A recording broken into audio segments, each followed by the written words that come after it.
Buenos días, es un gusto saludarles por este medio, esperando que se encuentren muy bien.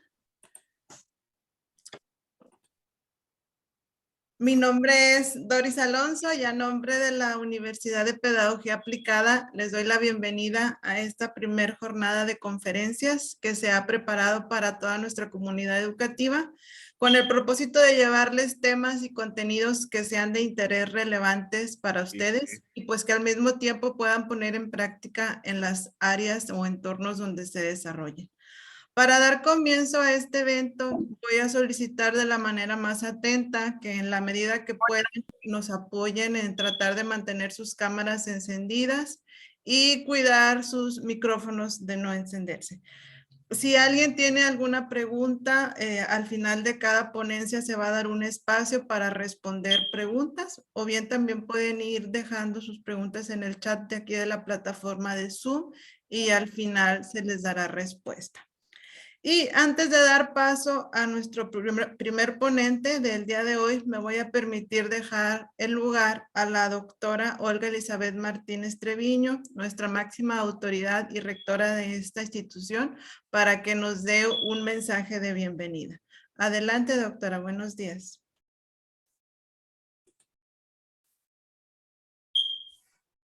Buenos días a todos. ¿Qué tal? Es un gusto para mí encontrarme con ustedes en esta mañana en donde se tocan temas relevantes como es el área psicopedagógica. Nosotros como maestros sabemos lo importante que es tanto la pedagogía como el factor humano, la parte psicológica, lo que no se ve de nuestros estudiantes. Y bueno, son muchos los que hasta cierto punto han mencionado a través de la historia temas que han ido tomando relevancia de acuerdo a todas las problemáticas de este enjambre social y el movimiento de masas que se genera y que por lo mismo trae cierta complejidad. La parte psicológica es algo que no se ve.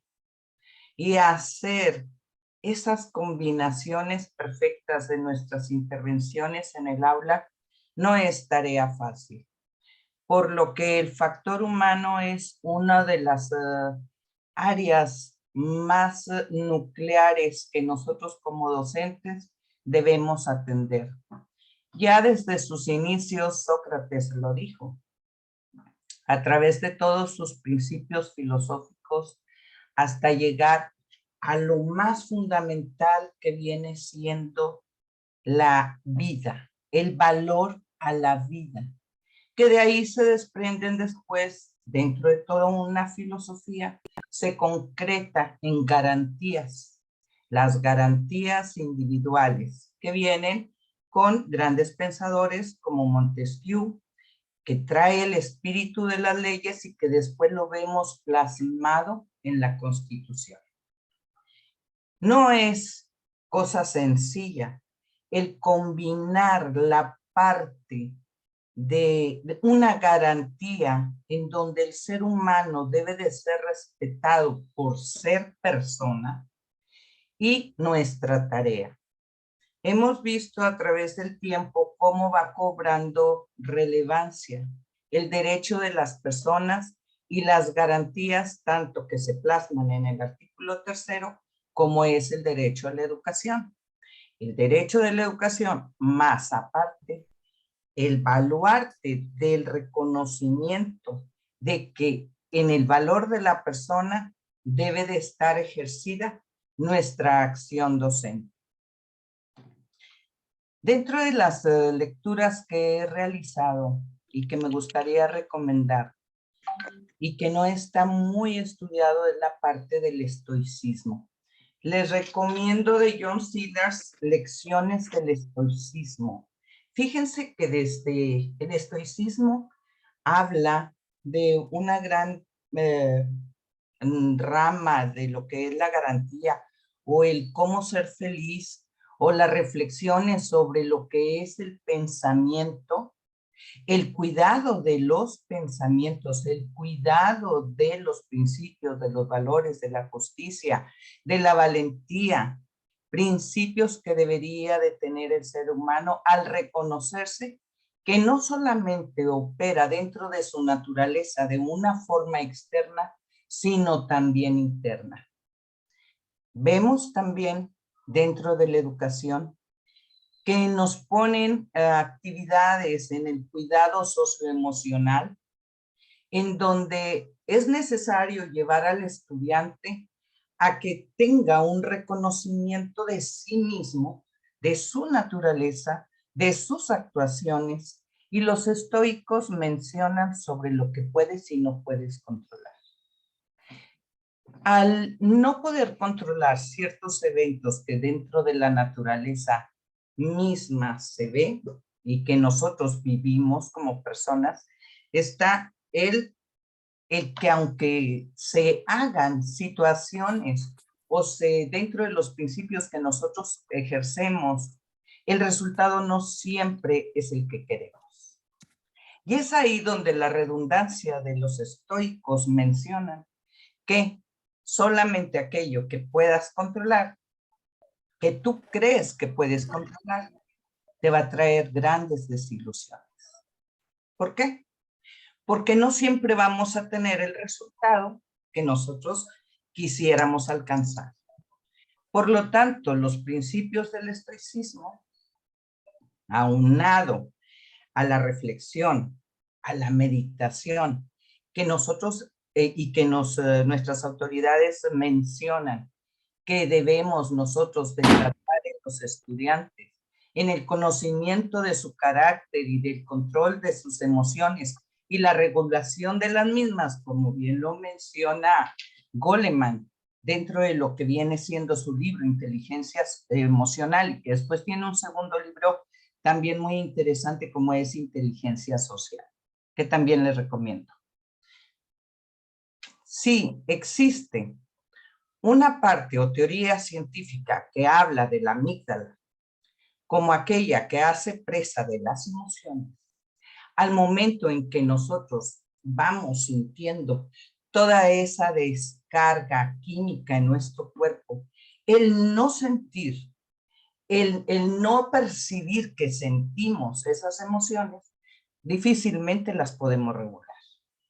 Pero como docentes, no es fácil el hacer que nuestros estudiantes comiencen a ser conscientes de que esas emociones, pensamientos y sentimientos que están sintiendo, que vaya la redundancia, que sienten en un momento, pueden tener control de ellas.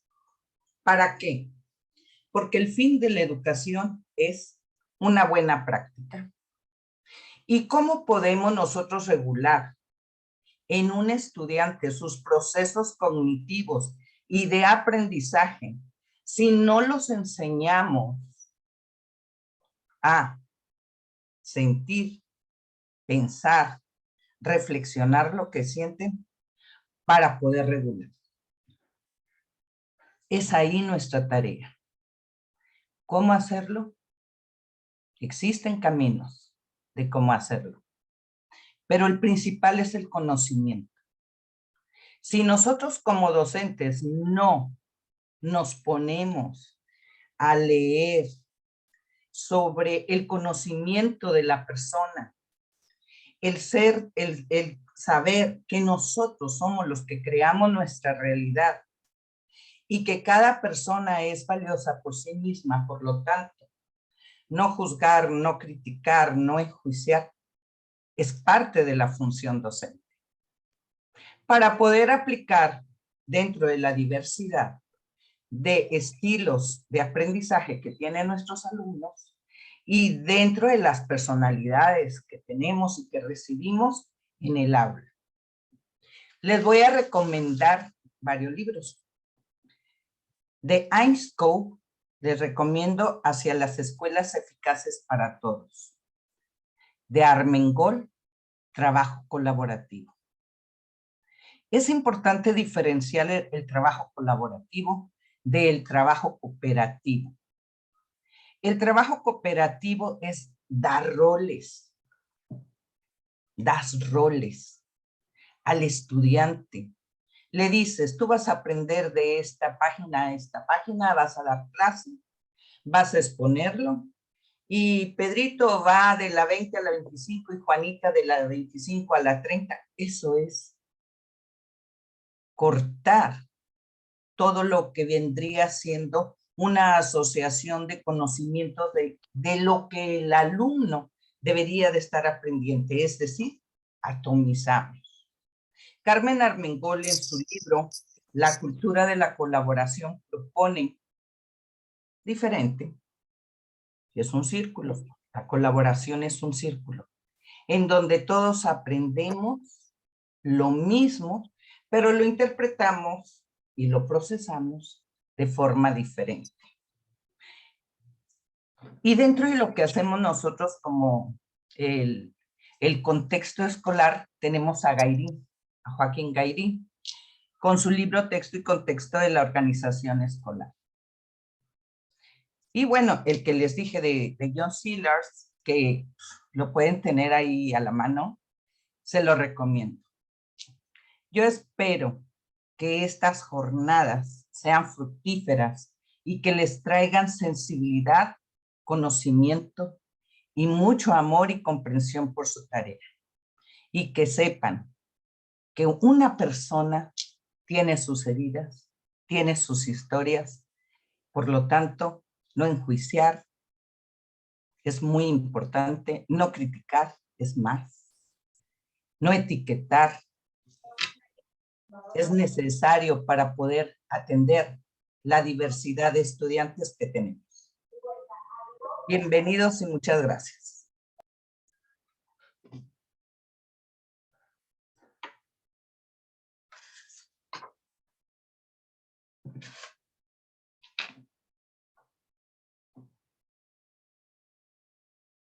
¿Listo, Doris?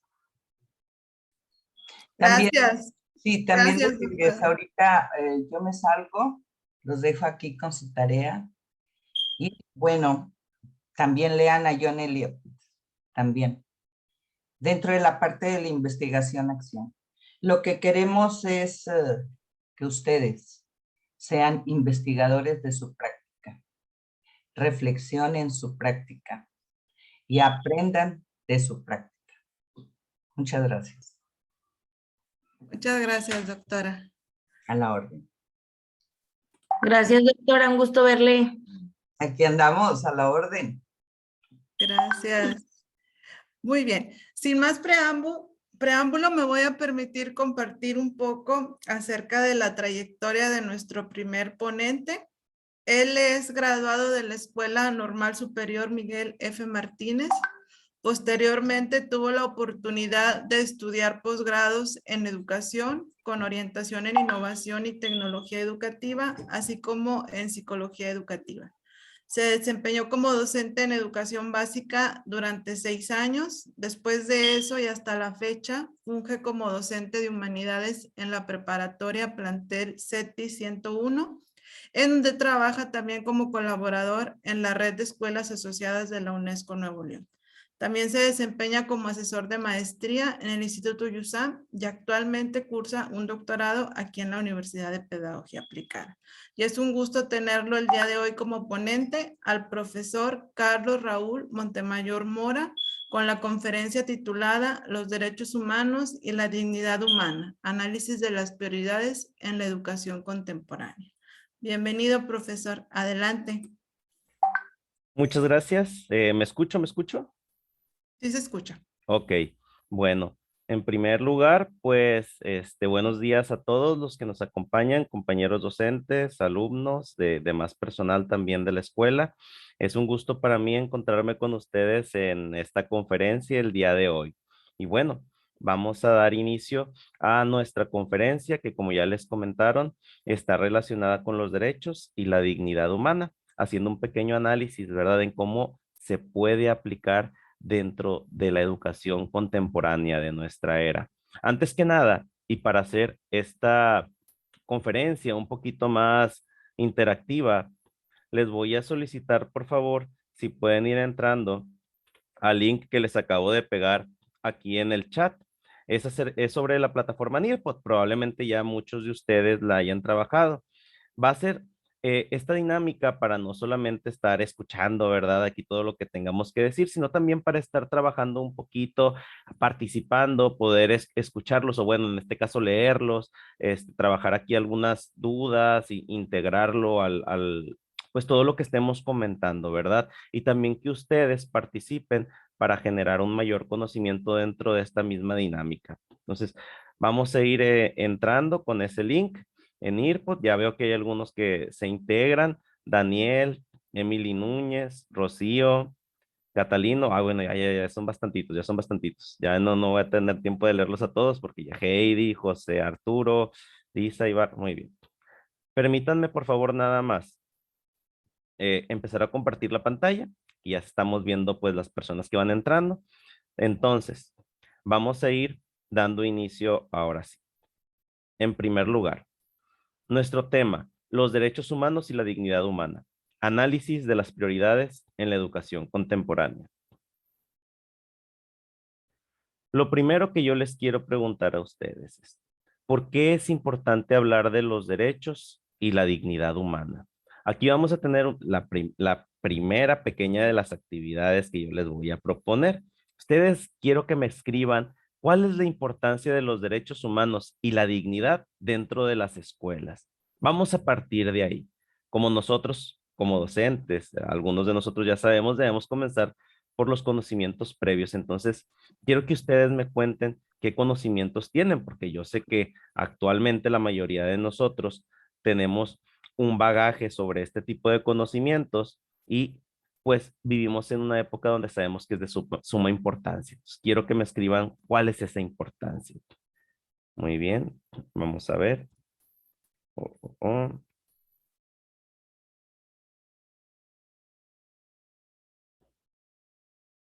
Ok, derecho al estudio, pues, tenemos por el respeto mutuo, brindar respeto e igualdad a todos los estudiantes, derecho a la libertad.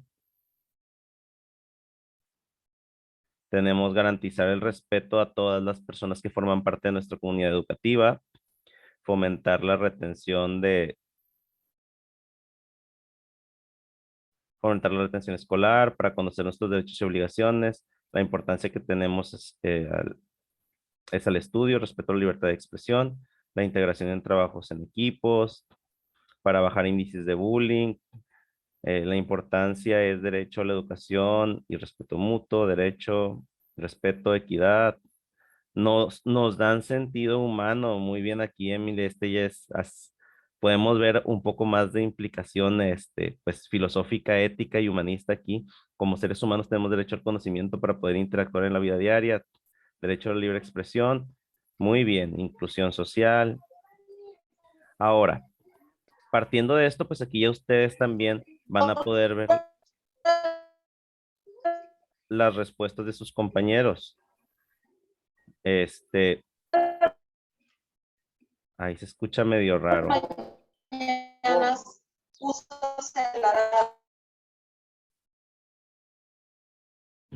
Ya nada más Creo también, que ya se escucha, ¿verdad?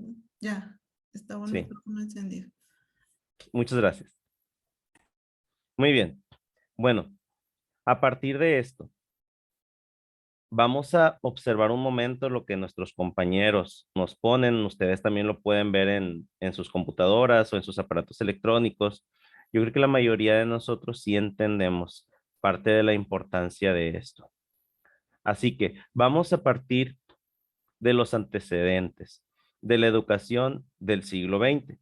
He tenido la oportunidad de leer muchos textos, hablar con muchas personas, estudiar acerca de este presidente tipo de nuestro país logra con el apoyo de ahí le solicito por favor lo de los micrófonos para que, muchas gracias. En la educación del siglo XX, necesitamos entender cómo era la educación previa a este siglo XXI. Y yo les pregunto, ¿cómo definirían la educación del siglo anterior? Con una o dos palabras, algo así cortito. Escríbanmelo, por favor. ¿cómo definirían la educación del siglo anterior? Yo sé que la mayoría de ustedes, pues a lo mejor, sí estuvieron, pues, dentro de esta educación, este sistema educativo de 1900, probablemente 60, 70, 80, 90 para acá.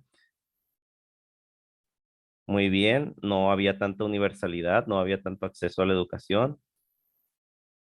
¿Qué más podemos poner ahí? Una palabra aquí que tenemos, tradicional, tradicionalismo, no había igualdad, monótona, el conocimiento solo lo tenía el maestro, sí era un sistema reproductivo, mecánica limitada, había más respeto para los maestros.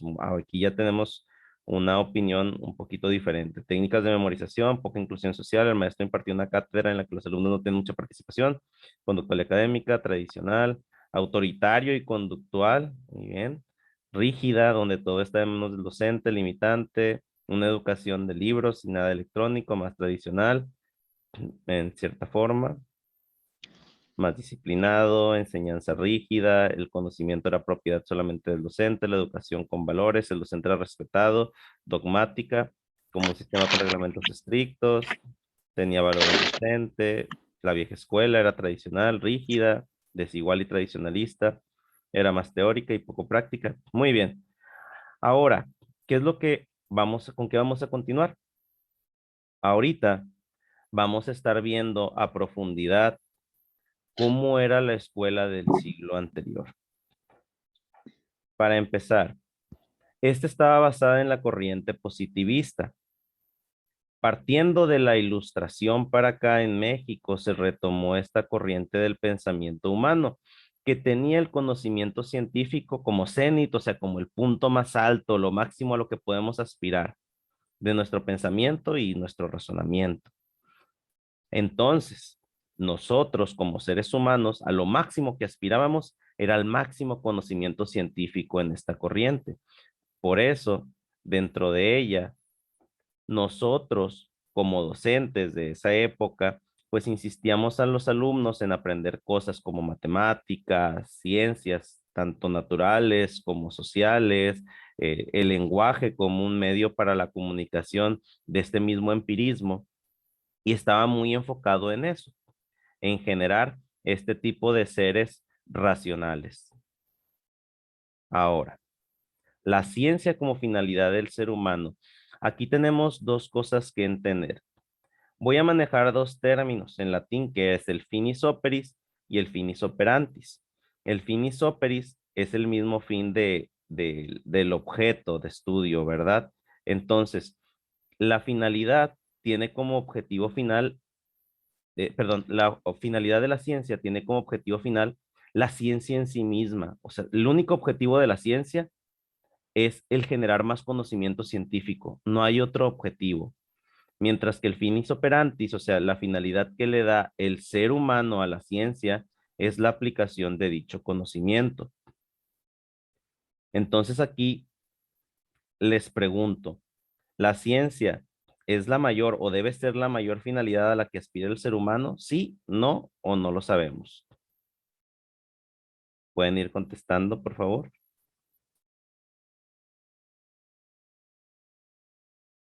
Muy bien, vamos a esperar un momento. Vamos a ir aquí, ya no lo sé.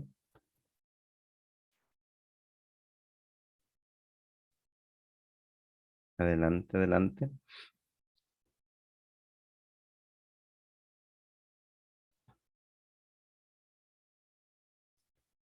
Muy bien.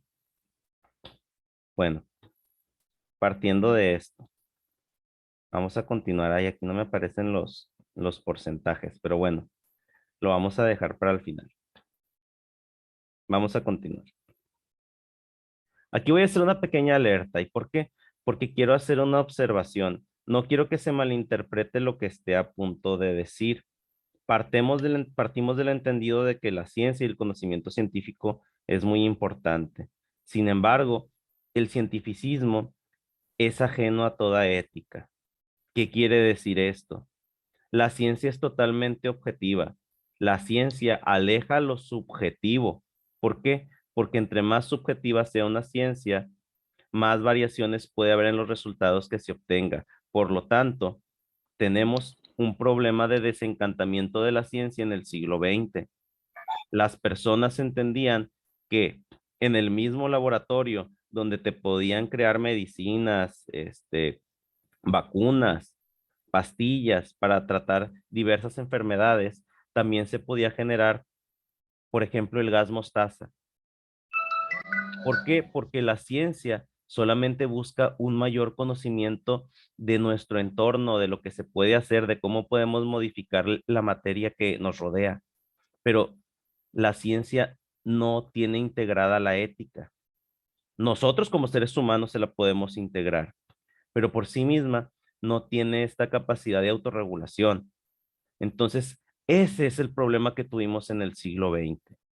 El problema fue que nos enfocamos tanto en que nuestros estudiantes conocieran la ciencia, que nos olvidamos de este lado humano, de que conocieran y entendieran la ética. Muchos de ustedes estaban hablando de la disciplina, pero de nuevo, se veía esto como una ciencia, como algo objetivo. La disciplina para mí es que todos estén callados y sentados, como si fuera un experimento. Los resultados, si yo obtengo que todos mis alumnos estén callados, sentados, mirando el pizarrón y poniéndome atención, mi experimento funcionó perfectamente. Pero no entendíamos si esas personas tenían problemas fuera de lo escolar en sus casas. Normalmente no se les escuchaba tanto. Claro, esto fue cambiando ya una vez que nos fuimos acercando al siglo XXI.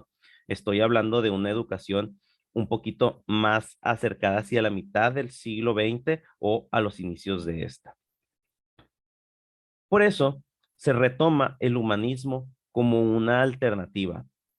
Ojo, no estoy hablando del humanismo como solución, estamos hablando como una alternativa, porque cualquier doctrina, cualquier ismo, ¿verdad? Como en este caso el humanismo, tiende a tener ciertos defectos. Y es nuestra labor en esta época tratar de remediar esos problemas. No estamos diciendo que sea la solución, pero es otra alternativa o estamos sumando algo más a lo que ya hemos descubierto con la ciencia. El humanismo, podemos partir de algunas definiciones. En este caso, a mí me gustaría empezar con Kant, porque nos dice que ser humano es un fin en sí mismo. En el siglo pasado, estábamos buscando la finalidad del ser humano dentro de la ciencia. Kant llega y nos dice, no, la ciencia no es la finalidad del ser humano. Por ser humano, tú eres una finalidad en ti mismo. Por lo tanto, cada ser humano es único e insustituible, ya que carece de equivalente. Eso nos decía Kant. Ahora, una pregunta, o sea, también la vamos a ver al final. Desde la perspectiva de la dignidad humana, ¿todos tenemos el mismo valor? ¿Y por qué? A ver.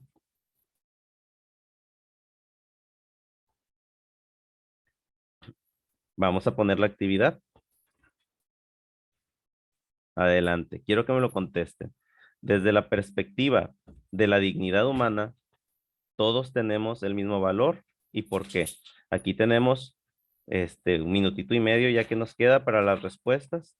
Traten de que sean respuestas cortas. Desde la perspectiva del ser humano, todos tenemos el mismo valor y por qué.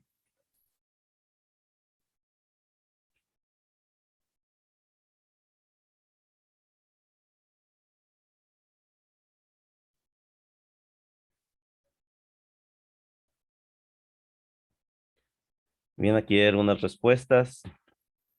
Claro que sí, por el simple hecho de ser humanos. Muy bien. Todos tenemos el mismo valor por el simple hecho de ser humanos. A ver, acá otra respuesta. Sí, por el simple hecho de existir. Sí, porque todos compartimos la esencia del ser humano y el mismo potencial para transformar el mundo. Muy bien. Sí, tenemos el mismo valor por el simple hecho de ser humanos con sentimientos y emociones. ¿Quién puede ver lo que usted comparte?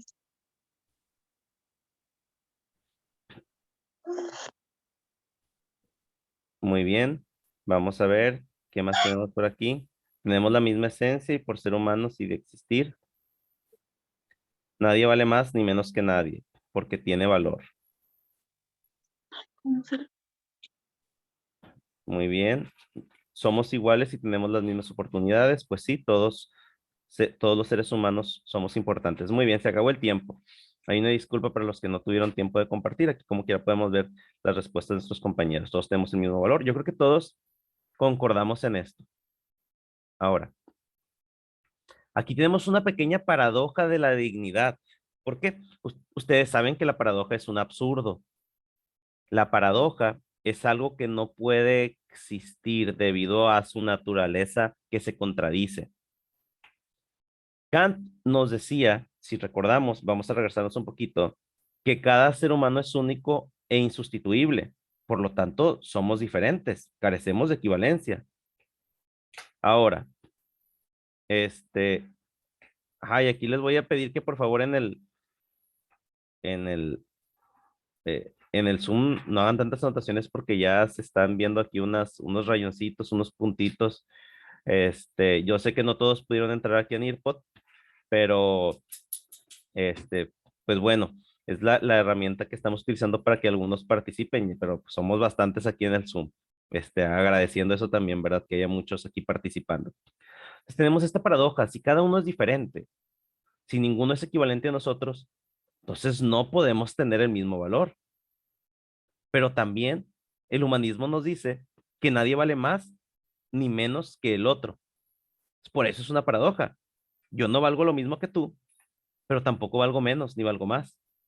Entonces, ¿cuánto valemos?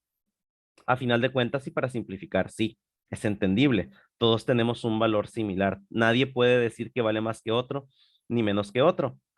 Pero, ahora sí, solamente queda como una pequeña paradoja, ¿verdad? Esto. Simple y sencillamente se debe entender que todos tenemos un valor similar, pero que como personas, cada uno es insustituible. No nos pueden suplir con otro.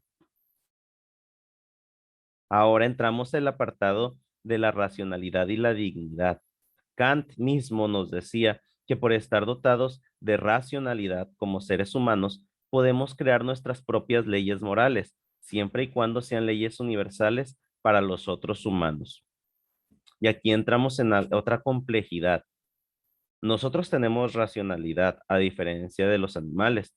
Por lo tanto, tenemos la capacidad, iría más allá aún, tenemos la obligación de crear leyes morales. Lo que nos dice Kant es que estas leyes, para que sean válidas, tienen que ser universales, tienen que ser aplicables a todos los seres humanos. ¿Y por qué leyes morales universales? Si se supone que todos somos diferentes, ¿por qué entonces tenemos que crear una ley que rija a todos? Por esto, porque no podría defenderse la dignidad de uno a partir de la negación de la dignidad del otro.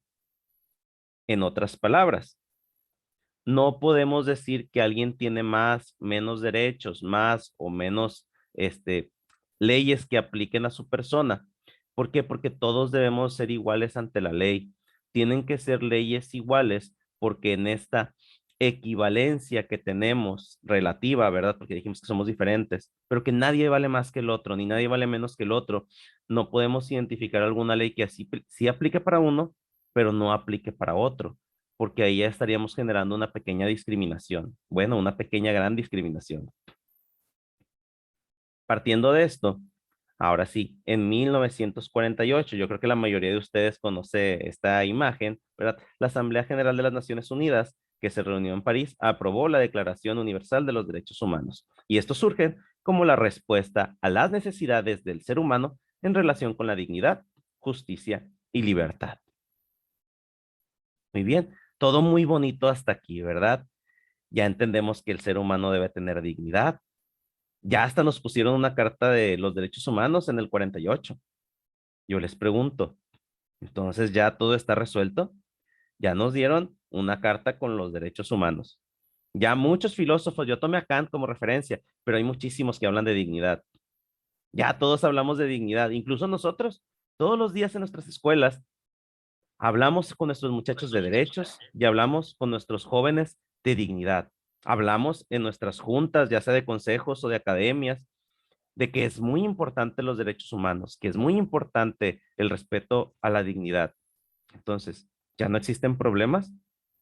¿Todos o todas las problemáticas sociales están resueltas en el mundo? Muy bien. Una pequeña encuesta. En el contexto en donde te desempeñas diariamente, estudiando, trabajando o residiendo, ¿qué tanto crees que se respeten los derechos humanos? Aquí ya tenemos varias alternativas de respuestas. Vamos a ir viendo. Ahí ya van contestando algunos. Aquí tenemos la mayoría del tiempo. Muy bien. Vamos a ver qué más contestan. Aquí ya tenemos una respuesta pues un poco más negativa. Tenemos que casi nunca, aquí en varios. Algunas veces. Vamos a ver cuál es la que más se repite. Todavía hay algunas personas que no han contestado, así que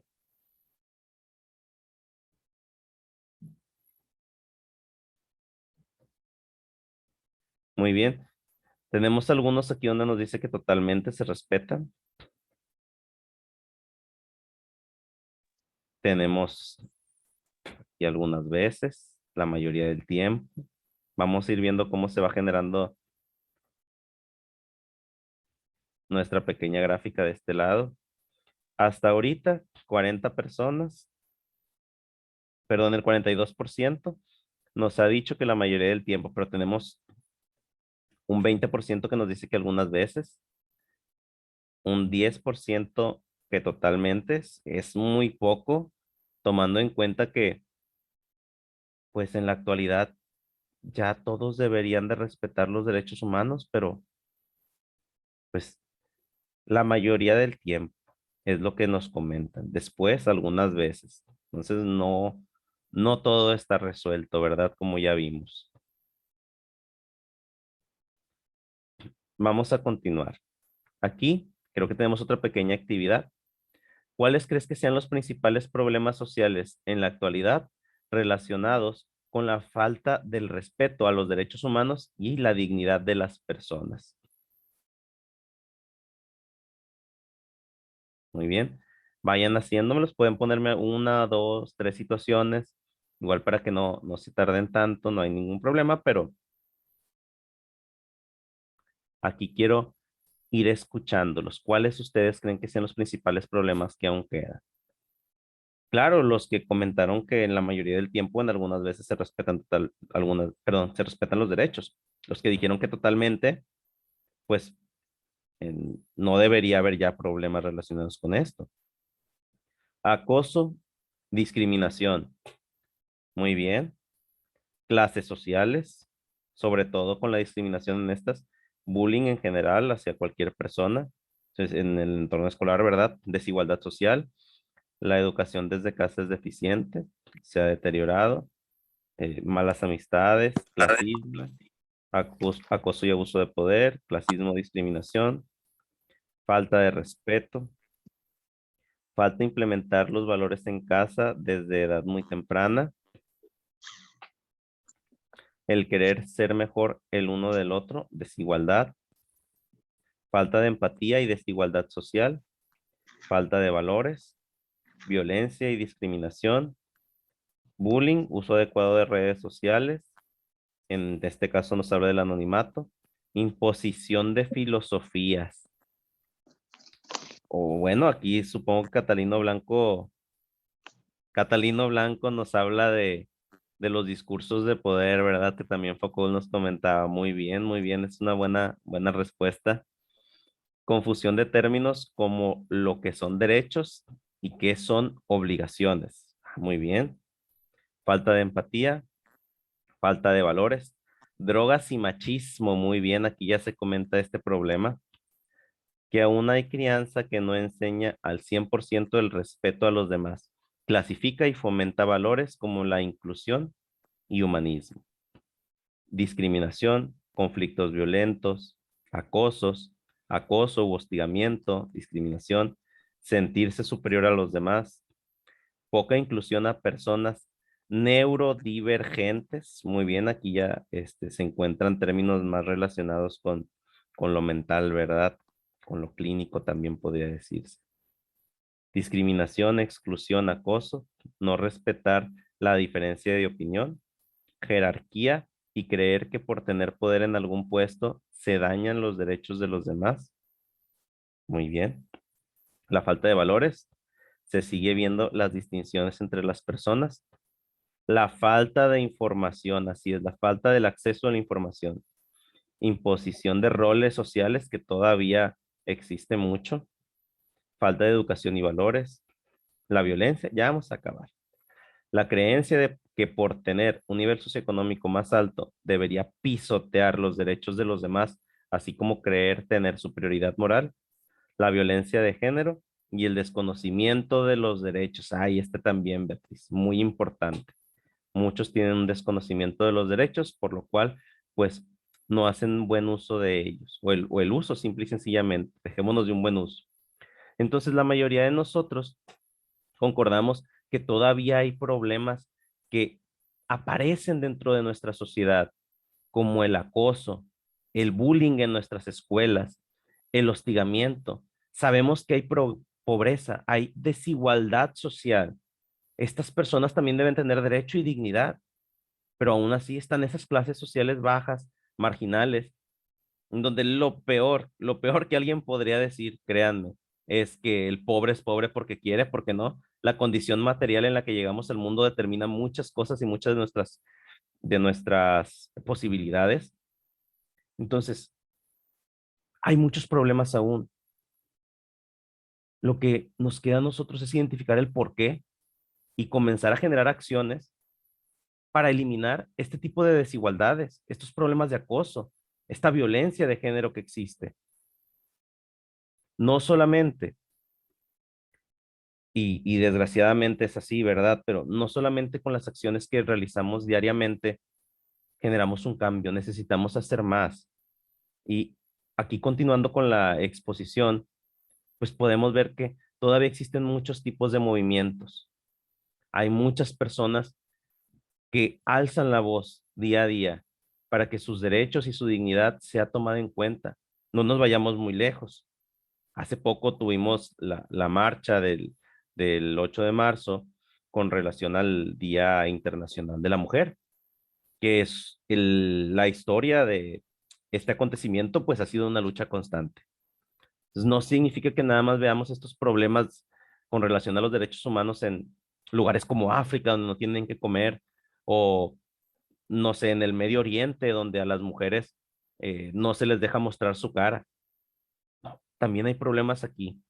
Tenemos que voltear a ver hacia nuestros lados, no solamente nuestro contexto, ir a ver un poco más allá y entender que sí existen muchas problemáticas. Antes de continuar, y esto es a lo que iba con lo que les mencionaba antes de pasar a la diapositiva donde estaban todas estas manifestaciones, debemos de entender algo. Estas reflexiones que nosotros estamos haciendo, este foro que tenemos para platicar, para hablar sobre los derechos, sobre la dignidad. No, es que la es- presidencia puede nomás los ahí ayudas. les encargo los micrófonos, por favor, muchas gracias. Bueno, estos debates, estos foros abiertos que tenemos aquí para el diálogo, son un privilegio. Nosotros somos privilegiados al momento de poder hablar sobre estos temas.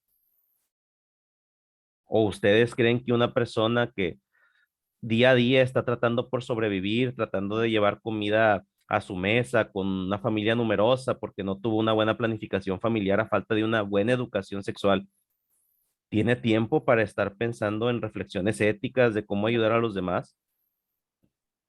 Por eso mismo, esto se convierte en una responsabilidad y una obligación de nosotros. Muchos de ustedes comentaron que debíamos entender los derechos y las obligaciones. Bueno, esta es una obligación de nosotros. Nosotros somos privilegiados. Sí, claro, van a decir, hay personas mucho más privilegiadas que nosotros, están estos grandes millonarios. Y sí, lo entiendo. Ellos también deberían de generar un cambio. El Estado también debería propiciar un cambio. pero nosotros también podemos. No podemos generar esta mentalidad de, ay, bueno, pues yo voy a empezar limpiando mi casa y ya limpiando mi casa, pues voy a ayudar a que el mundo sea mejor. O sea, resolviendo mis problemas, ¿no? Tenemos que hacer esto en conjunto. Tenemos que resolver o generar este tipo de acciones a favor de los derechos y la dignidad humana, tanto para nosotros, defendiendo nuestras problemáticas específicas, como también ayudando a los demás. También tenemos que entender que es muy importante voltear a ver a nuestros vecinos, a nuestros compañeros, a nuestros alumnos, ver qué problemáticas tienen y de esta manera también poder observar cómo podemos ayudar. Recuerden, esto, de aquí en adelante, pues ya vamos a estar hablando un poquito más del apartado contemporáneo. Ya les dejo esta tarea. Ya va a ser responsabilidad de todos nosotros involucrarnos y hacer algo para cambiar la sociedad en la que vivimos. Obviamente cambiará mejor. Ahora, los derechos y la dignidad en la educación. Le puse aquí un tema del que mucho se habla, pero poco se analiza. Porque es verdad. La mayoría de nosotros hablamos todos los días de los derechos, todos los días de la dignidad.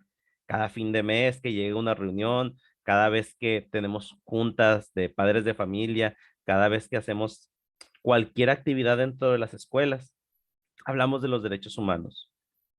Pero muchas veces, y desgraciadamente es así, solo se habla porque es una obligación que tenemos dentro de la escuela. Tenemos que hablar esto porque los planes y programas nos dicen que hablemos. Bueno, en la materia de cívica, pues tienes que ver los derechos humanos. Hay con que los lean ya para que sepan de esto. Actualmente he conocido en muchas instituciones que hay una pequeña contradicción en esto. Se les dice a los jóvenes que se hagan partícipes en acciones en pro de los derechos humanos, pero cuando las hacen, pues digamos que ya no gusta la institución y dice, no, pero ¿por qué haces esto? No, no, no deberías de estar realizando tal cosa, siendo que nosotros somos los que debemos propiciar este tipo de acciones. Claro, también debemos de entender una cosa y quiero que se quede también como una pequeña notita al margen, porque no estoy diciendo que las instituciones estén mal. Parto también de que muchas veces los estudiantes están en un proceso de crecimiento y se equivocan en las acciones que deben tomar, pero es parte de su crecimiento. Es algo que nosotros ya sabemos, son jóvenes, se van a equivocar, tienen derecho a aprender, a crecer.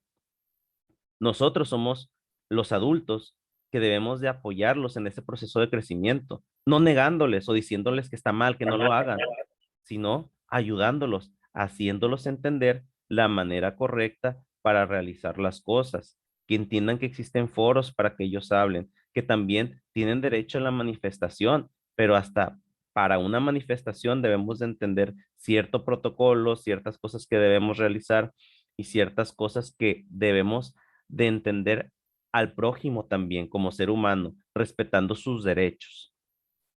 Por esto, muchas veces, en vez de analizarlo de esta manera, de sentarte a hablar con los jóvenes, lo primero que se hace es negarles ese derecho que tienen.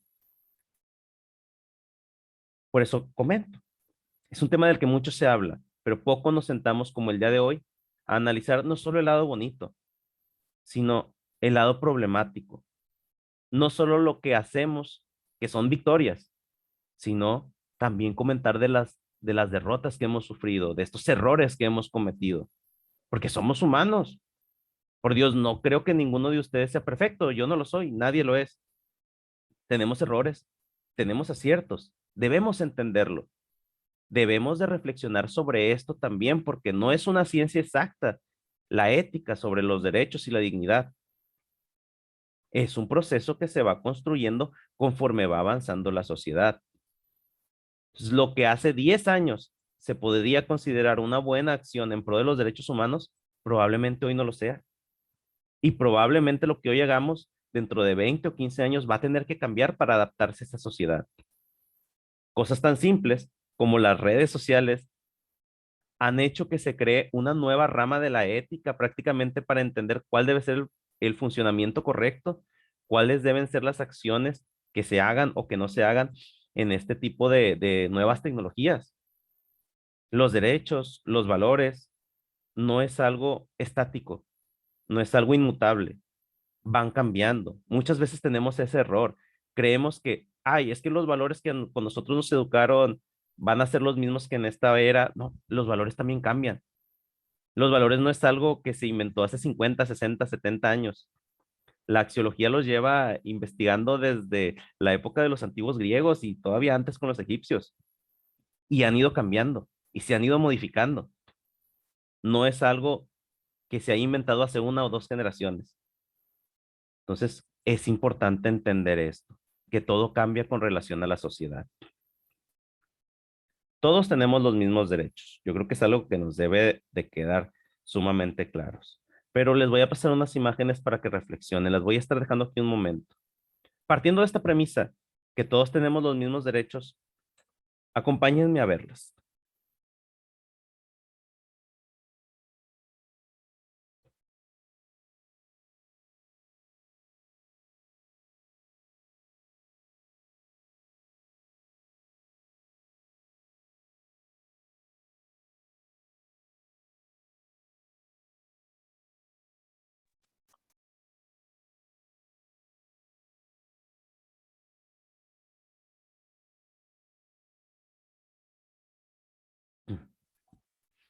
La pregunta que yo les quiero hacer para que reflexionen ustedes, ¿realmente estamos respetando los derechos y la dignidad humana?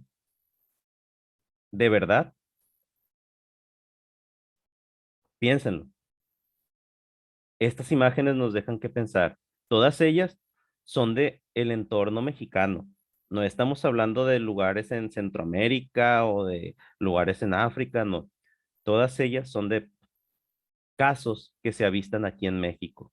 ¿Cuántos de nosotros no hemos ido por las calles, llegado a un crucero y un niño está haciendo malabares con pelotas, nos quiere vender chicles, paletas, en vez de estar en las escuelas educándose?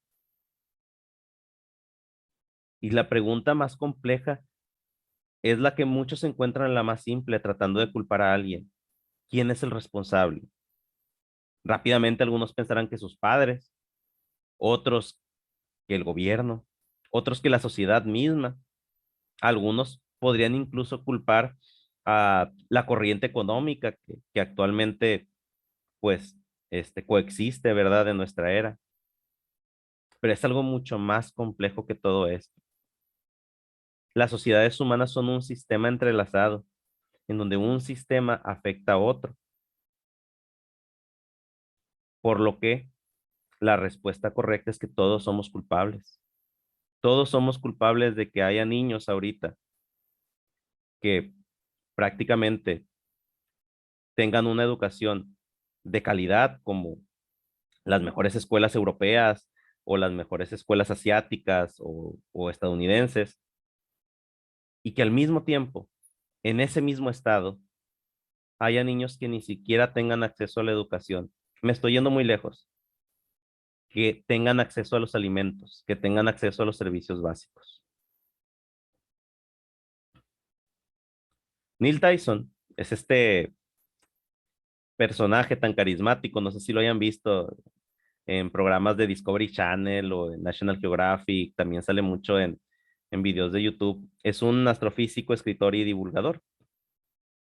Él nos da esta pequeña cita que nos dice, el próximo Einstein se está muriendo de hambre en Etiopía y nunca lo sabrás porque es un niño sin comida. Esto me hace reflexionar hasta el punto de decir que lo que nos debe sorprender no es lo inteligente que hubiera sido Einstein. Claro, es una persona brutal, ¿verdad? Tantos conocimientos que nos brindó sobre la física, pero lo que de verdad nos debería impresionar es la cantidad de niños con el mismo potencial que ni siquiera tienen acceso a la comida. ¿Cuántos niños podrían llegar a ser grandes escritores, astrónomos, físicos, filósofos? Pero, pues, debido a las circunstancias en las que les tocó nacer, que no tuvieron el suficiente apoyo, no van a llegar a eso. Eso es lo que nos debe impresionar realmente. Entonces, aquí nos viene la siguiente pregunta. ¿Cómo educar desde el respeto a la dignidad y a los derechos humanos? Voy a compartirles a continuación 10, por así decirlo, 10 estrategias que les comparto. Claro, no son las únicas. Puede haber muchas más. En mi experiencia, tanto a partir de mi práctica docente como cursos que he tomado, otras conferencias a las que he asistido, libros que he leído, considero que es algo de lo más importante. En primer lugar, la inclusión de los derechos humanos en la currícula. Pero aquí hago este pequeño paréntesis. No me estoy refiriendo a la inclusión de, vamos a verlos como un tema en alguna asignatura de sociales, en alguna asignatura de cívica o de ética. No, estoy refiriendo a que los derechos humanos se hagan visibles en todas las asignaturas, sin importar cuál sea, estén implícitos, ya sea de manera transversal o específicamente con un contenido en cada una de ellas, pero que siempre, siempre estemos hablando de los derechos humanos, que se normalice, que esto sea lo común dentro de las escuelas. En segundo lugar, revalorización de la ética y su correcta aplicación. Algo que me entristece mucho en ocasiones cuando he ido a diferentes centros educativos es que cuando, por ejemplo, en secundarias o en prepas, que son maestros por horas, ustedes saben, al maestro le sobran 15 horas, pero ¿en qué se las ponemos? Pónselas en ética. Al cabo, está fácil la ética, nada más les tienen que decir cómo se comportan y ya hay los valores. Ya no va a batallar el maestro. Es algo que normalmente vemos. No me dejarán mentir las personas que trabajamos dentro de la educación. Necesitamos una revalorización de la ética. La ética es una rama de la filosofía muy compleja, en la cual tendremos que ver situaciones complejas de axiología, tendremos que ver, por ejemplo, a Nicómaco, bueno, el padre de Aristóteles, ¿verdad? En su libro de la ética. Tenemos que ver a Kant, tenemos que ver a diferentes filósofos, tenemos que ver a diferentes humanistas, tenemos que ver cuál es la implicación social de la ética, cómo ha ido evolucionando. No decirles a los chicos que se porten bien y tengan disciplina. Hay una frase que yo creo que todos conocemos, que es que el pueblo que no conoce su historia está condenado a repetirla. Pasa lo mismo acá. Si no entendemos los procesos éticos que nos han llevado hasta donde estamos, que, ojo, es algo muy importante, hemos mejorado como sociedad. No somos perfectos, pero hemos mejorado. Actualmente la vida que tenemos se compara, en la clase media, por ejemplo, se compara a la vida que tenía un rey en la antigüedad. Hemos ido mejorando, pero nos falta, podemos hacer más. Si no queremos estancarnos en lo que estamos actualmente, los jóvenes, los maestros y toda la sociedad en general debe entender cuáles son los procesos por los cuales hemos pasado desde la antigüedad, desde los primeros filósofos, desde la invención de la ética, hasta llegar hasta este punto. Se debe aplicar correctamente y se debe revalorizar la ética. La ética tiene que ser instruida por especialistas, no por cualquier maestro. Que entiendo que todos conocemos ética, todos sabemos algo de filosofía, pero tal cual un maestro de física es especialista de su asignatura, el de ética también debería de serlo. Como punto número 3, y como ya lo mencionó ahorita la doctora Olga, el trabajo colaborativo. ¿Y por qué? Se preguntarán, pues, ¿por qué una simple estrategia de acomodo, o cómo se trabaje, trabajo por equipos puede funcionar? Como ya se mencionó, el trabajo colaborativo no nada más tendría que ser pues tú haces esto, tú haces de tal página a tal página, o tú recortas los cuadrados, yo recorto los círculos y al final yo pego estos, tú pegas estos y ya, entregamos el trabajo, ¿no? Tiene que ser un trabajo en donde todos participen de manera activa, en donde está implícito la democratización del poder también. Todos los alumnos van a tener que entender que tienen obligación, tienen responsabilidad y tienen derechos a ser escuchados. Por eso lo más importante, o una de las estrategias más importantes dentro del salón, es incluir el trabajo colaborativo siempre que podamos. Que ellos estén apoyando, que todos realicen un poco de todo, no que cada quien siempre vea cuál es su fortaleza, yo hago esto y ya, y siempre me quedo aquí, ¿no?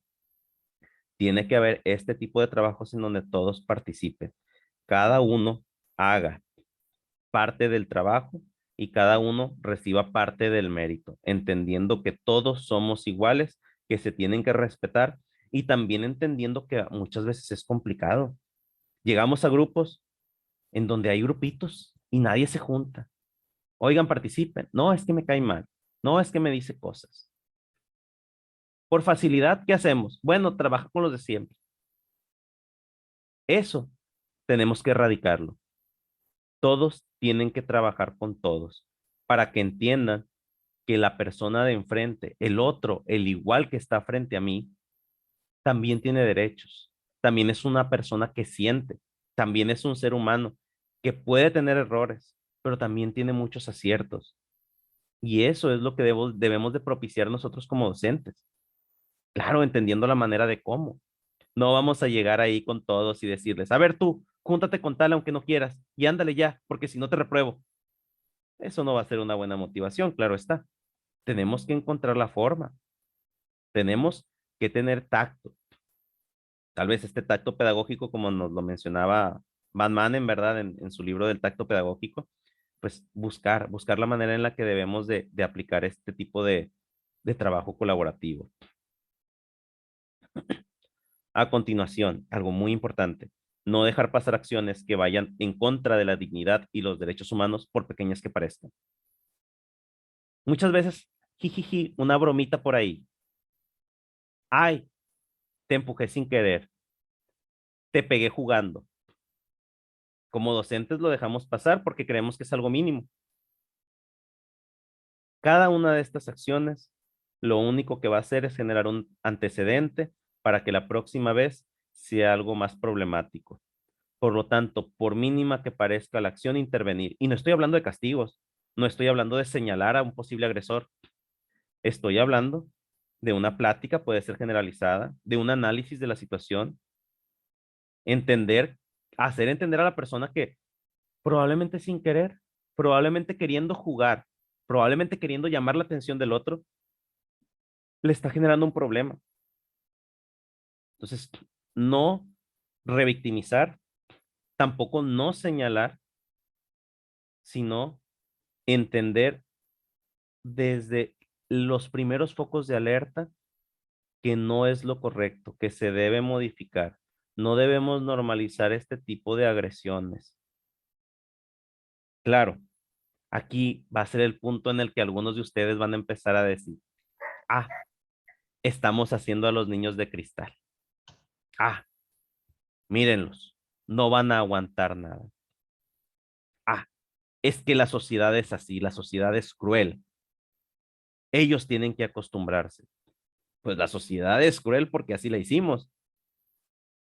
Como maestro de filosofía y he leído a muchos autores, no existe tal cosa como la naturaleza humana. No existe algo tal cual como que es que los hombres somos malos por naturaleza. Somos envidiosos, queremos competir por el poder. Eso no está dentro de nuestra naturaleza. Eso es algo creado por la sociedad. La sociedad puede cambiar, pueden cambiar los valores.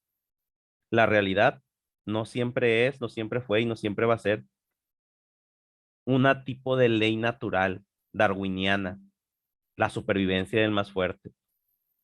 Claro que no.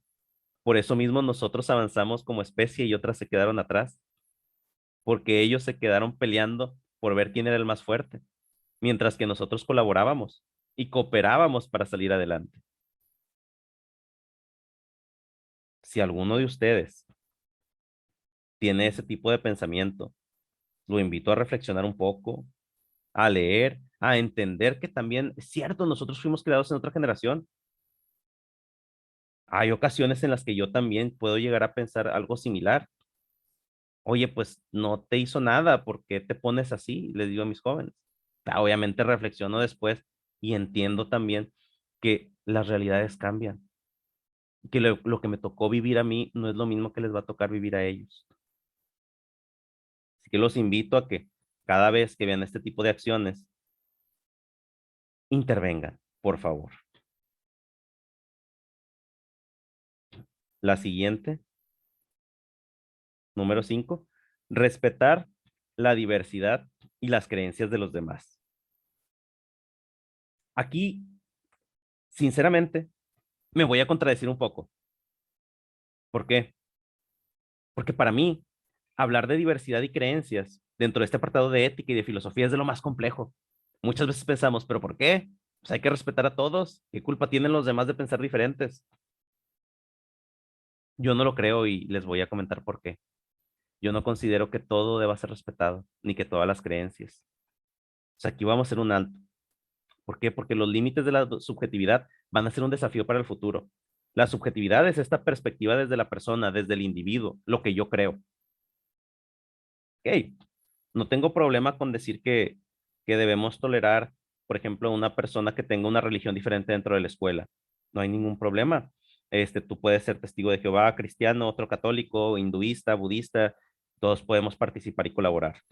Eh, si tenemos, por ejemplo, eh, les encargo los micrófonos, muchas gracias.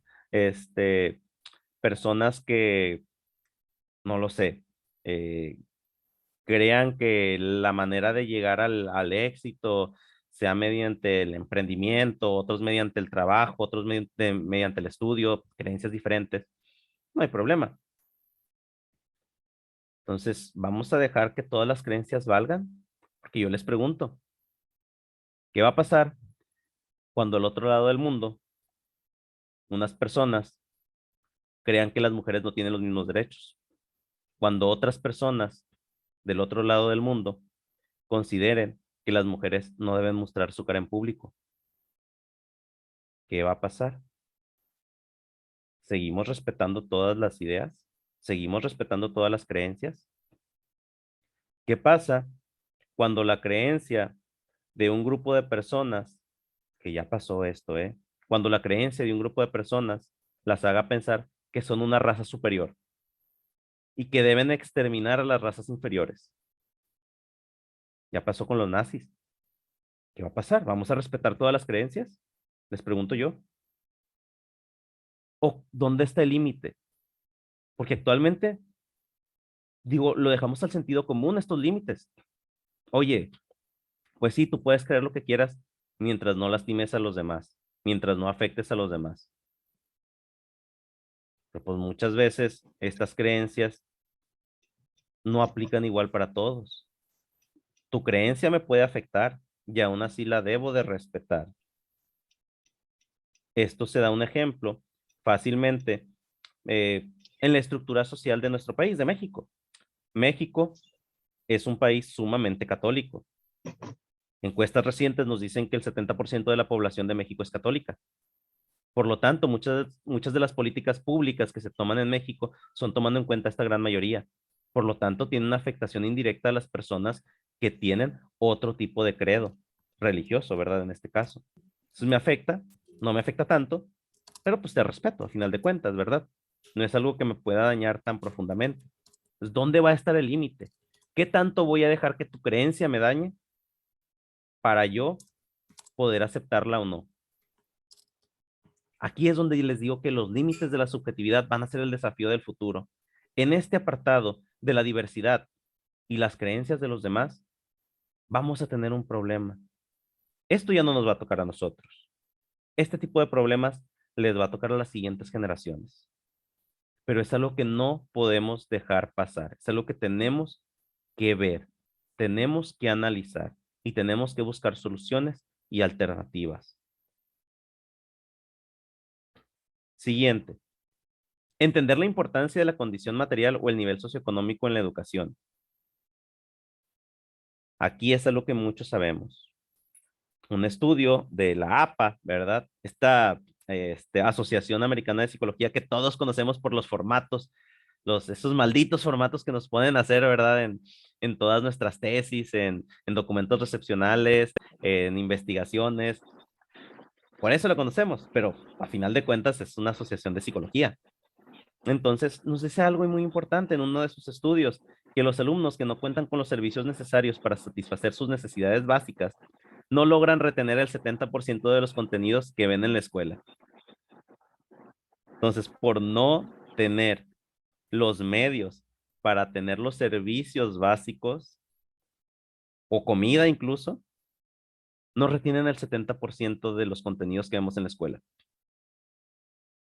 Aquí viene una reflexión. Bueno, ¿dónde queda esas personas que dicen que, bueno, pero es que si se esfuerza lo puede lograr? Es que yo conocí a un chico que estaba en la pobreza y que estudió y que salió adelante. ¿Vamos a seguir comentando eso como una historia de éxito? ¿O vamos a voltear a ver al otro 99% que no lo logró porque no fue su culpa, que no logró obtener ese éxito? ¿Vamos a tratar de hacer un cambio social? ¿O vamos a tratar de que todos escuchen esa historia de éxito de un alumno que tuvimos hace 15, 20, 50 años que logró superarse porque se esforzó mucho y salió de la pobreza? Yo les invito a reflexionar qué es lo que debemos hacer, qué es lo que debemos fomentar, el cambio estructural o la creencia, la simbología de ese niño que sí logró superarse.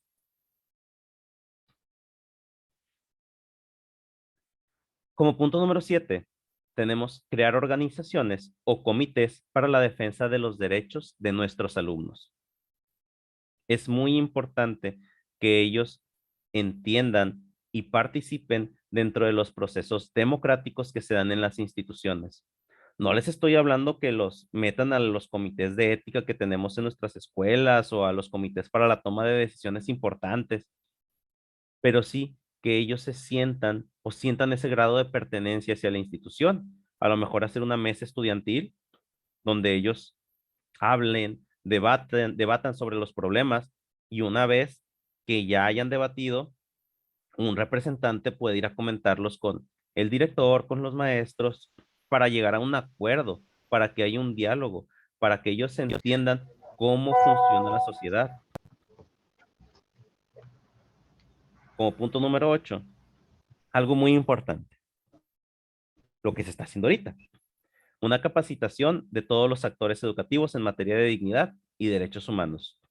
Y no me refiero solamente a maestros, administrativos y directivos. Me refiero también a otros sectores de la educación, como los padres de familia. Es muy importante que ellos entiendan la importancia de los derechos y de la dignidad humana. No les debemos de dejar todo este trabajo ni a nuestros alumnos ni a nuestros maestros. Todo el sistema educativo, conformado por tanto padres, directivos, administrativos, docentes y estudiantes, debemos de capacitarnos año tras año en materia de dignidad y derechos humanos, porque como ya les dije, es algo que se va renovando, es algo que cambia. No siempre es lo mismo, no son imperecederos. Los derechos humanos cambian en relación a las necesidades de la sociedad.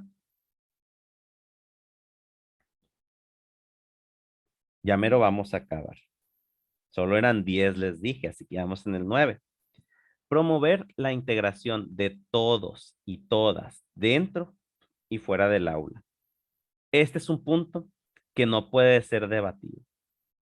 Debemos de integrar a todos, sin importar sus capacidades, sin importar sus barreras para el aprendizaje o la participación, sin importar su discapacidad, llámenle como quieran, usen la terminología que gusten, ¿verdad? En pocas palabras, todos tenemos la misma dignidad, todos valemos lo mismo y no podemos hacer una segregación de nadie.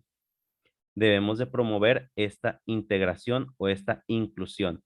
Utilicé el término integración, yo lo sé, me van a decir algunos: maestro, ya se utiliza la inclusión porque varía, la integración solamente era acercarlos al aula, ahora en la inclusión, si los vamos a poner a participar y que hagan lo mismo y que desarrollen los mismos contenidos adaptados a sus necesidades, lo sé, pero por eso dijimos también fuera del aula. Fuera del aula tiene que haber una integración también a la sociedad.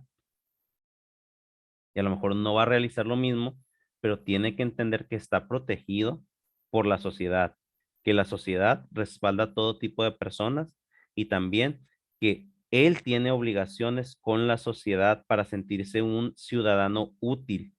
No solamente vamos a tener a estas personas con ciertas barreras. Ay, tú quédate ahí, no te vayas a lastimar, tú no hagas esto. No, ellos también tienen sus obligaciones, deben sentirse como ciudadanos, al igual que los demás, con nuestras mismas obligaciones. Parte de este pensamiento de decir, ay, es que pobrecito, ese también es un tipo de discriminación. Entonces debemos de entender que son personas iguales a las demás, no debemos hacer ningún tipo de distinción. Claro, a lo mejor necesitan algún tipo de herramienta o apoyo, pero no se trata de hacerlos sentir menos. Y muchas veces con nuestras palabras, cómo nos dirigimos hacia ellos, los podemos hacer sentir menos. Tenemos que tener mucho cuidado también con el trato de estas personas. Muchas veces por intentar hacer algo bueno, pues generamos algo contraproducente. Y ya, vamos a llegar a la última, que sería fomentar y normalizar el diálogo como medio de resolución de conflictos. Algo importantísimo, algo fundamental, el diálogo es algo sumamente importante en nuestra sociedad. A modo de burla, algunos filósofos dicen que la sociedad humana nace cuando el primer conflicto se resolvió con un insulto y no con un golpe. ¿Por qué? Porque ya tuvieron esa capacidad de demostrar toda mi ira o mi enojo con una palabra en vez de con un golpe. Ahí nace la sociedad humana, a modo de burla, ¿verdad? Los dicen, obviamente. No, hay otro tipo de estudios. Algunos dicen que la primera vez que el hueso de un homínido se recuperó es cuando nace la sociedad, porque los otros cuidaron de él. Es algo de lo que hablamos del trabajo colaborativo también. Pero bueno, nos sirve como ejemplo para este punto número 10. Normalizar el diálogo. Si tú puedes resolver con palabras lo que de otro modo se hubiera resuelto con golpes, yo creo que estamos haciendo un muy buen avance en nuestros chicos, entendiendo que no todos estamos trabajando en contextos similares. No todos tenemos el mismo tipo de alumnos. Para unos va a ser más complejo, para otros menos, pero es parte de nuestra responsabilidad hacer que entiendan que el diálogo debe mediar todo tipo de conflicto y no los golpes, no la difamación, no el uso de redes sociales de manera negativa. Lo importante es que mediante el diálogo lleguemos a cierto tipo de acuerdo, a cierto tipo de negociación, donde todos salgamos ganando. El 90% de las ocasiones, desde mi perspectiva y en mi experiencia, la mayoría de los problemas en la escuela son malentendidos. Ay, es que me miró feo. Ay, es que dijo esto. Le preguntas al chico, no, profe, pues nada que ver. Yo sí hice caras, pero se le dice a un amigo. Ay, yo lo que dije, profe, no, nada que ver. Yo no dije eso. Yo dije esta otra palabra. La mayoría de veces son malentendidos y por un malentendido se crea un problemón bien grande. Entonces, como les dije, cuando hay este tipo de situaciones, atender al momento, atender rápidamente, no dejarlo pasar y mediante el diálogo intentar resolver todo esto. Muy bien. Ahora sí, como ya les dije que el diálogo y la participación era sumamente importante, pues llegamos a esto. Antes de dar por terminada mi participación, tenemos estos 10 minutos en donde me gustaría que ustedes verbalmente comentaran lo que gusten, si puede ser un comentario, una duda, una sugerencia, no hay ningún problema. La mayoría de las veces sé que sus participaciones van a apoyar para complementar lo que ya se estuvo hablando aquí. Así que déjenme cerrar el chat, abrir los participantes levantando la mano si alguien quiere participar. Adalina, por ejemplo, ahí tengo que con la mano, está con la mano levantada, Adalina Muñoz. Adalinda, perdón. O bueno, si no, Consuelo Tobar, adelante.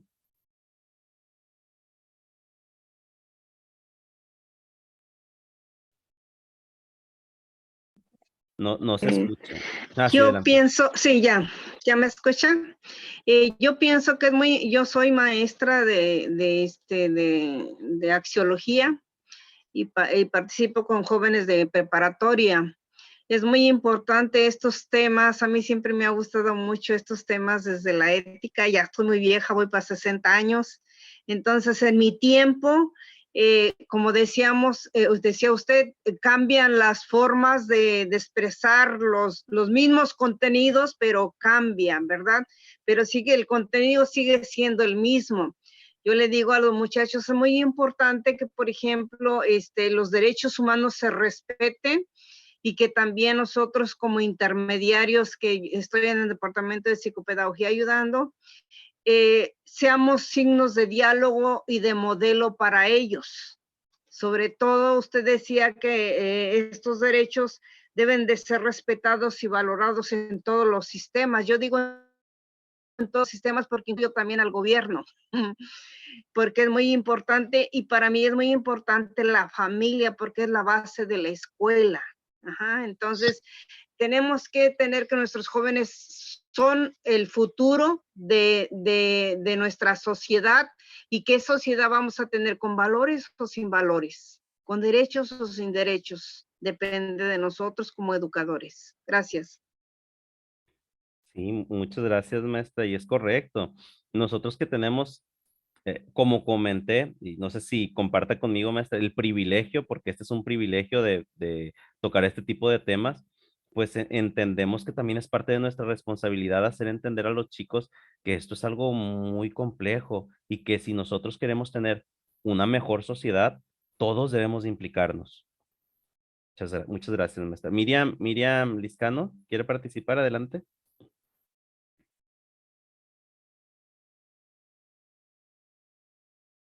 Miriam, no se escucha. Uy. O alguien más que quiera participar, adelante. Tenemos todavía algo de tiempo. Si alguien quiere compartir alguna experiencia, algún comentario. A ver, maestros, alumnos ahí. Sí,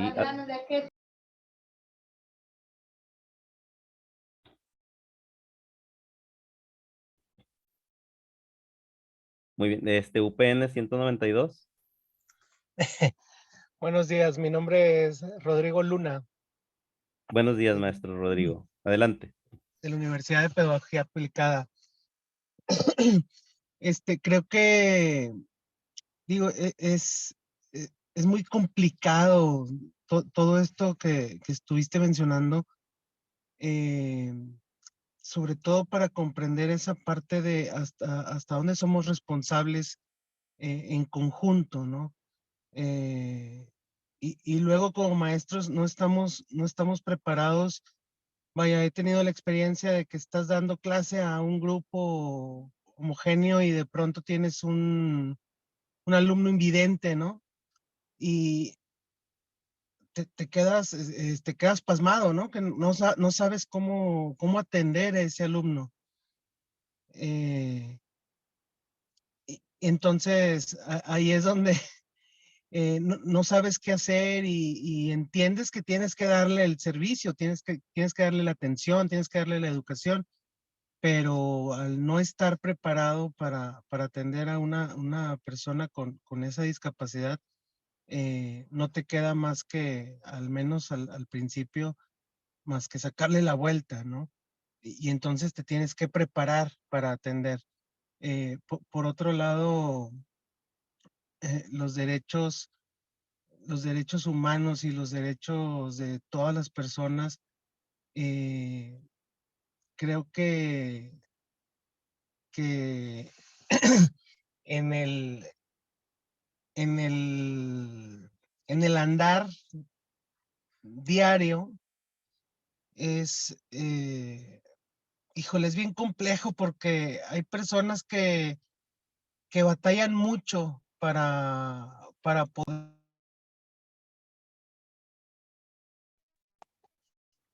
poder continuar. Y es hasta el momento en el que no comparas con situaciones con las tuyas. Y me refiero a que una persona que tiene el mismo nivel de preparación que uno, pero escucha su historia y dices, híjole, yo sí soy privilegiado, ¿verdad? Soy privilegiado porque tal vez no nací en una cuna de oro, pero tuve oportunidades muchísimo más sencillas que las del compañero. Y entonces es donde te das cuenta que esa frase que ahorita está de moda de hablas desde tu privilegio, pues tiene mucho sentido, ¿no? Porque unos comenzamos más adelante que los otros, y entonces los derechos, hay quienes, aunque los tengan, es más difícil que los puedan ejercer, ¿no? Hasta ahí mi aportación por el momento. Sí, muchas gracias, maestro. Vamos a darle la apertura a la maestra Clara Arenas. Bueno, a Clara Arenas, no sé si se llama maestra, perdón. Gracias, doctor. Yo estoy estudiando en la Universidad de Pedagogía Aplicada. Soy Clara Arenas. Gracias. Bueno, con respecto a lo que estaba comentando usted en la participación, yo pienso que para resolver cualquier situación o problema, la comunicación entre personas debe de ser en privado, inmediata, efectiva, y usar las palabras adecuadas para que se entienda el mensaje, pero no herir sus sentimientos. Para mí es muy importante y siempre les digo a mis alumnos y lo comento con todas las personas que veo algún conflicto, es si nosotros tenemos derechos, mientras no dañes físicamente, emocionalmente o mentalmente a otras personas, ni a ti mismo.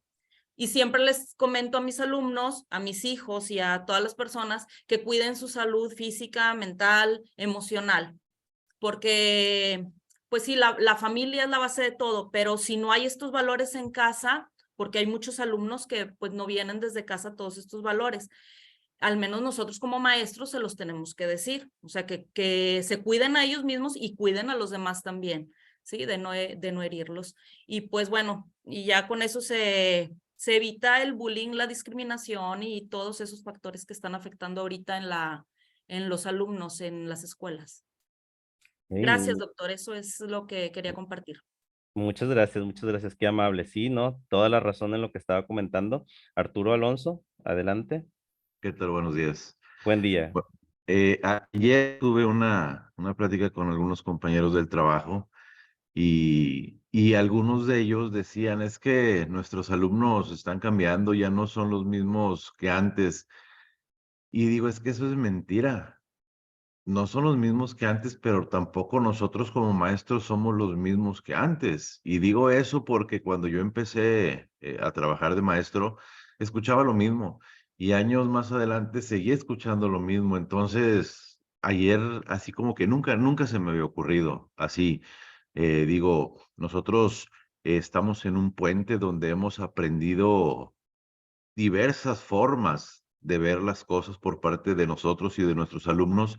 Entonces, caigo en eso. No son cambios fuertes. O sea, esos mismos pensamientos los tuvieron nuestros maestros y nos sacaron adelante en cierta medida. Entonces, yo creo que todo esto va encaminado a tanta problemática social que se ha visto desbordada después de la pandemia, pero en un momento va a terminar.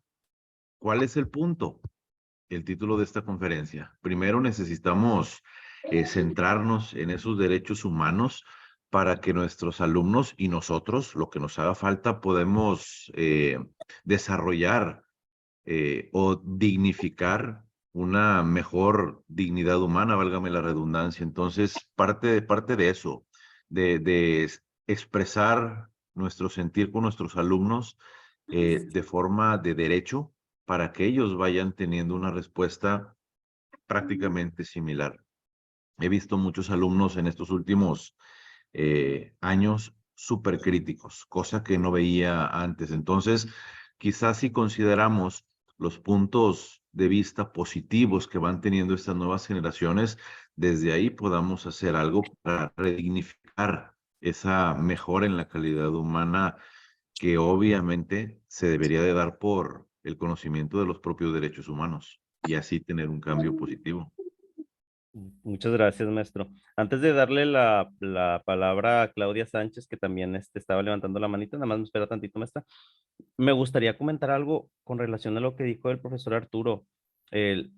Miren, hace poco estaba leyendo algo sobre Foucault, un filósofo. Él había escrito un libro. 30 años después, escribió otro donde contradecía lo que decía en su libro que escribió con anterioridad. Entonces, un lector le mandó un mensaje: qué pocos principios, cómo que vas a estar cambiando de opinión así, no se te puede creer, mentiroso. No, lo difamó feo. Entonces Foucault se enojó, pero pues era una molestia de una persona muy culta. Entonces sí le dijo como que molesto: mira, para empezar, este libro fue hace 30 años y no leo tanto, no platico con tantas personas inteligentes, no estudio tanto para quedarme con el mismo pensamiento durante 30 años. Si durante 30 años me quedo con ese pensamiento, es porque desperdicié esos 30 años. Entonces, lo que nos deja como reflexión es lo que dice el maestro. Es que sí, ya no es lo mismo.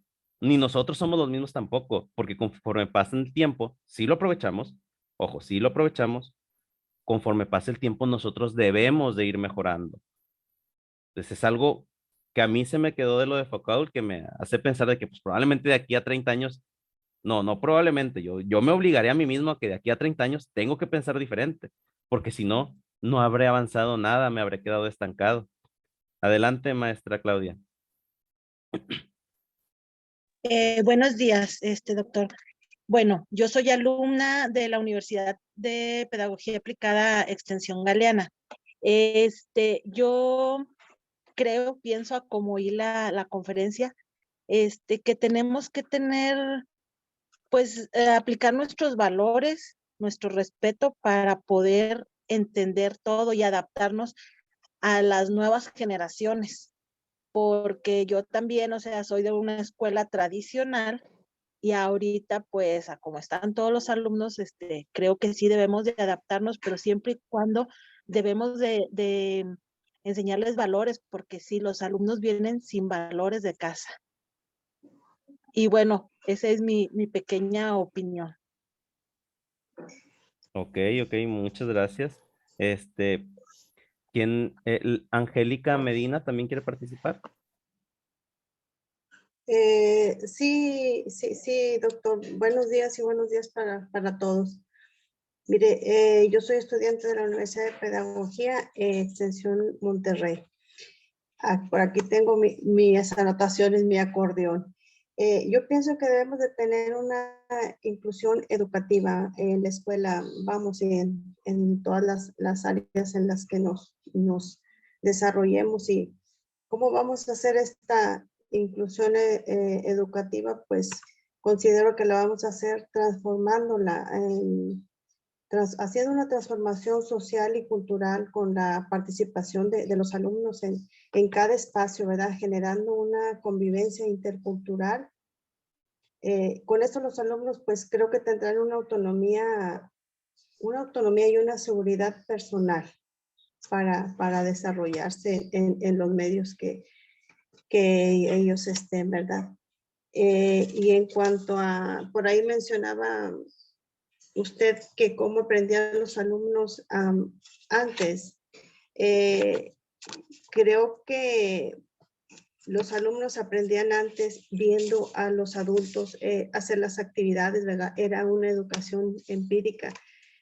Pues a veces en las comunidades rurales no tenían los medios para asistir a una escuela, entonces el niño veía a su papá cómo hacía su trabajo, se preparaban, ellos aprendían, incluso había maestros empíricos, doctores empíricos que no tenían un documento que los avalara, ¿verdad?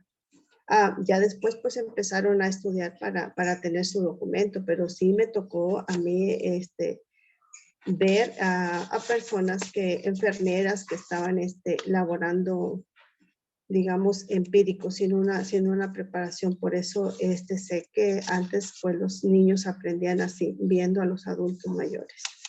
Gracias.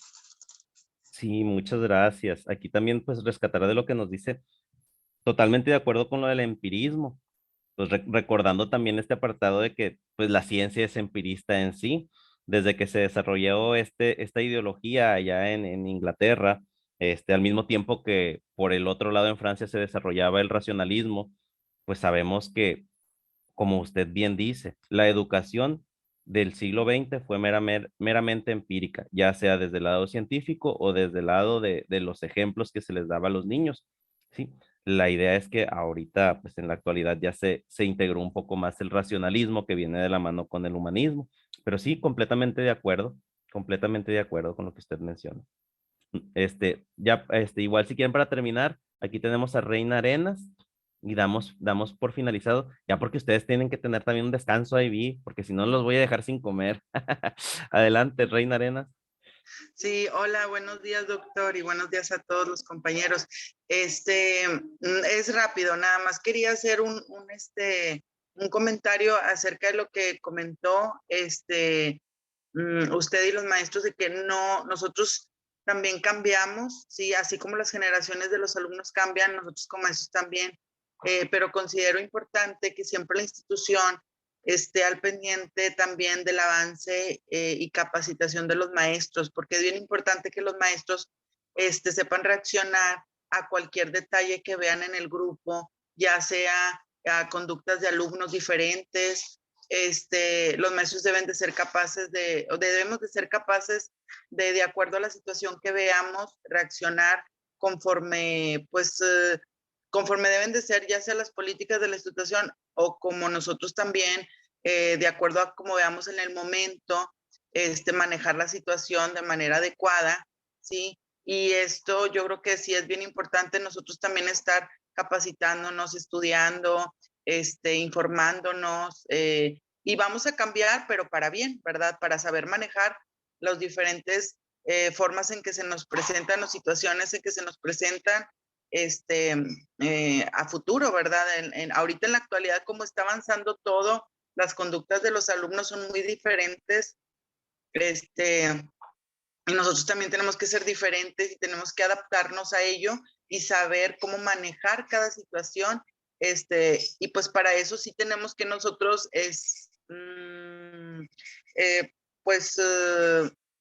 tanto conocer diferentes técnicas, estudiar también para saber manejar todos esos casos de manera correcta, ¿verdad? Y eso era lo que quería compartir. Gracias, maestra. El maestro también, Obed Arias, y levantó la mano, si gusta, maestro.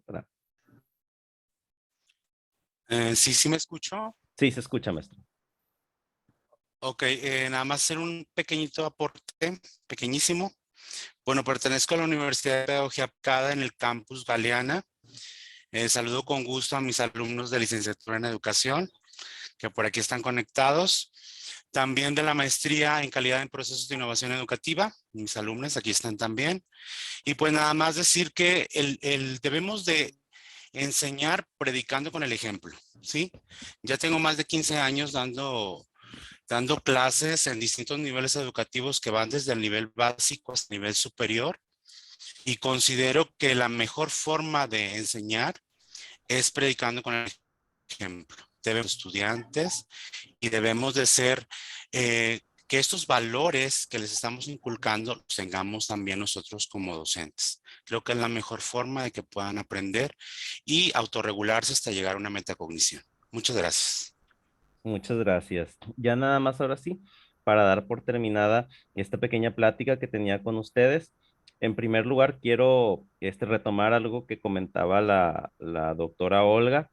Bueno, a mí me encanta la filosofía. Yo estuve fascinado cuando empezó a hablar de los estoicos y cuando empezó a hablar de Sócrates. Primero que nada, pues de los estoicos como Seneca o como este mismo Epícteto, por ejemplo, un esclavo que pasó a ser un filósofo después. Pero quiero retomar a uno de los filósofos que mencionó, que fue Sócrates, uno de los más conocidos, ¿verdad? Cuando Sócrates llega, él genera un cambio dentro del pensamiento filosófico. Por eso es la era después de él se le conoce como los socráticos y la de antes como los presocráticos.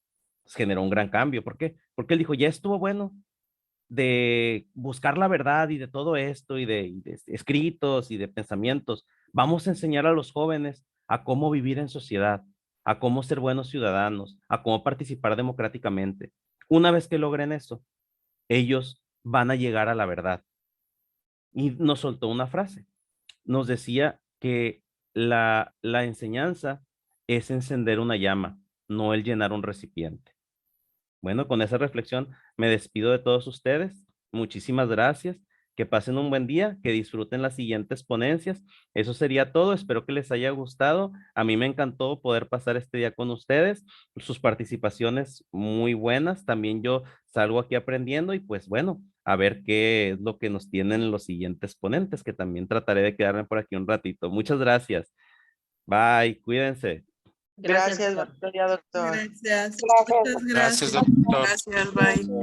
Gracias. A Excelente nombre de la universidad, Gracias, agradezco el doctor. tiempo prestado al doctor profesor Carlos Raúl. Muchas gracias por haber estado con nosotros compartiendo este tiempo. Quiero, antes de que nos vayamos al receso, compartir aquí un pequeño reconocimiento que le hace la universidad por esta ponencia al profesor, y me voy a permitir darle lectura. La Universidad de Pedagogía Aplicada otorga el presente certificado a Carlos Raúl Montemayor Mora por su destacada participación como ponente en la primera jornada de Webinar Psicopedagógico UPA, agradeciendo su contribución en compartir este conocimiento con nuestra comunidad educativa. La presente se extiende en la ciudad de Monterrey, Nuevo León, el día 18 de marzo del 2023, firmado por nuestra rectora, la doctora Olga Elizabeth Martínez Treviño, y el director general de la universidad, el ingeniero Joel Caleb Santos Martínez. Muchas gracias, profe, por su tiempo. Esperemos en próximos eventos estar aquí nuevamente con nosotros, muy interesante. Y a la comunidad educativa invitados, gracias también por su presencia. Vamos a tomarnos 20 minutos, 11:05, si les parece. Nos vemos aquí nuevamente para dar continuidad a la segunda ponencia. El link de acceso va a ser el mismo. Voy a cerrar yo sesión, pero vamos a entrar con el mismo acceso en la mañana. Entonces, por aquí nos vemos en un ratito. Buen provecho. Gracias, Lick, igualmente. Gracias. Muy amable. Gracias. Gracias. Gracias. Gracias, saludos. Gracias.